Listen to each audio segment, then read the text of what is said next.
Assalamualaikum warahmatullahi wabarakatuh.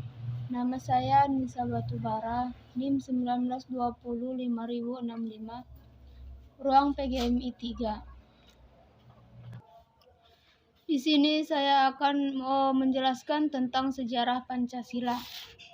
Sejarah Pancasila menurut Muhammad Yamin berdiri negara kebangsaan Indonesia tidak dapat dipisah dengan kerajaan-kerajaan lama yang merupakan warisan nenek moyang bangsa Indonesia. Negara Indonesia terbentuk melalui 3 tahap, yaitu 1. Zaman Sriwijaya di bawah Wangsa Syailendra pada tahun 600 sampai 1400 Masehi. 2. Negara kebangsaan zaman Majapahit pada tahun 1293 sampai 1525 Masehi. Kedua tahap negara kebangsaan tersebut adalah negara kebangsaan lama, sedangkan yang ketiga negara kebangsaan republik, yaitu negara Indonesia merdeka pada tanggal 17 Agustus 1945. Pancasila berfungsi sebagai dasar falsafah nasional negara Kesatuan Republik Indonesia. Mengenai sejarah Indonesia sebelum proses ini dasar negara, ada beberapa hal yang perlu dipahami di masa lalu. Hal ini terkait dengan perjuangan kerajaan untuk menjaga kelangsungan hidup negara Indonesia. Adapun kerajaan dan masa kebangkitannya, misalnya Kerajaan Kutai, Kerajaan Sriwijaya, Kerajaan Majapahit, dan masa kebangkitan Indonesia. Pancasila dikenal sebagai dasar negara sekaligus pedoman hidup warga negara Indonesia dalam bermasyarakat hingga saat ini. Pancasila terdiri dari bahasa Sanskerta, yaitu Panca yang berarti 5 dan Sila yang berarti dasar. Pancasila dirumuskan pada sidang Badan Penyelidikan Usaha-Usaha Persiapan Kemerdekaan Indonesia atau BPUPKI pada tanggal 29 Mei 1945 sampai 1 Juni 1945. Awalnya, pembentukan BPUPKI bertujuan untuk menyelidiki hal-hal penting serta menyusun rencana yang berhubungan dengan persiapan kemerdekaan Indonesia. BPUPKI juga bertugas untuk mempersiapkan dan merancang dasar negara Indonesia yang sekarang kita kenal sebagai Pancasila. Dalam sejarah, Pancasila dirumuskan oleh 3 tokoh nasional Indonesia, yaitu Muhammad Yamin, Soepomo, dan Soekarno. Kemudian Pancasila dicetuskan oleh Soekarno dalam sidang BPUPKI pada tanggal 1 Juni 1945. Sejak itulah tanggal 1 Juni 1945 diperingati sebagai hari lahirnya Pancasila. Saya tidak hanya membahas tentang sejarah Pancasila, tetapi saya akan membahas tentang lambang Pancasila. Lambang Pancasila terdapat dalam lambang negara Garuda Pancasila di bagian perisai di dada.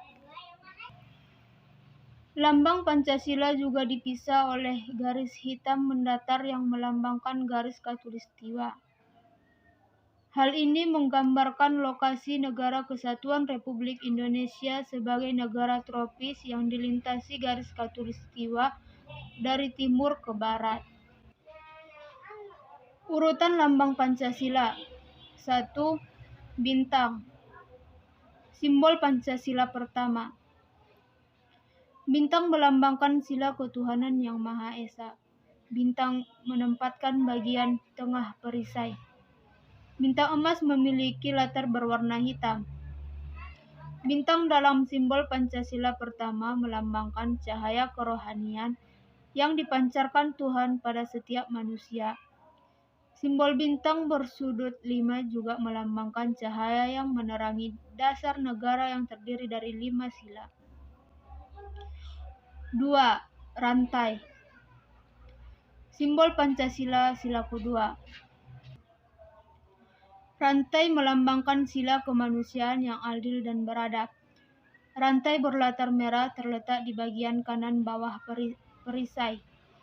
Rantai terdiri atas mata rantai yang berbentuk segi empat dan lingkaran yang saling berkaitan membentuk lingkaran.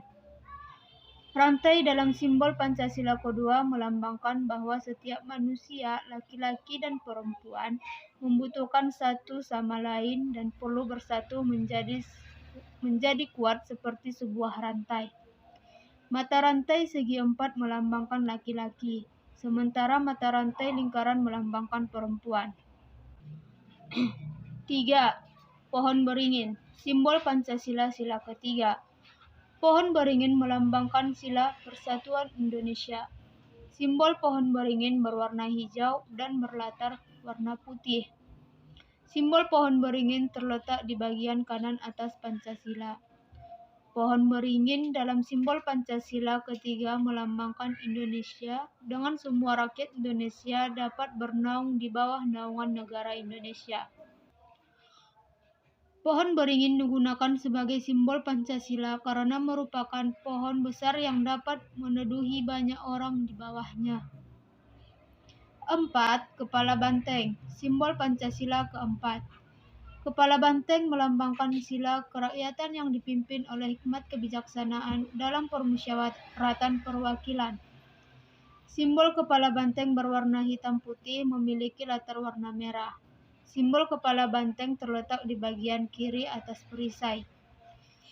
Banteng dalam simbol Pancasila kelima melambangkan permusyawaratan.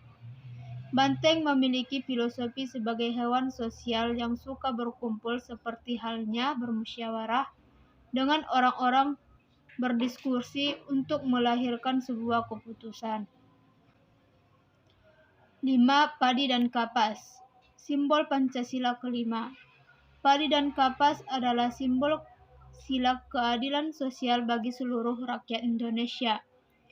Simbol padi berwarna kuning dan kapas berwarna hijau dengan latar berwarna putih.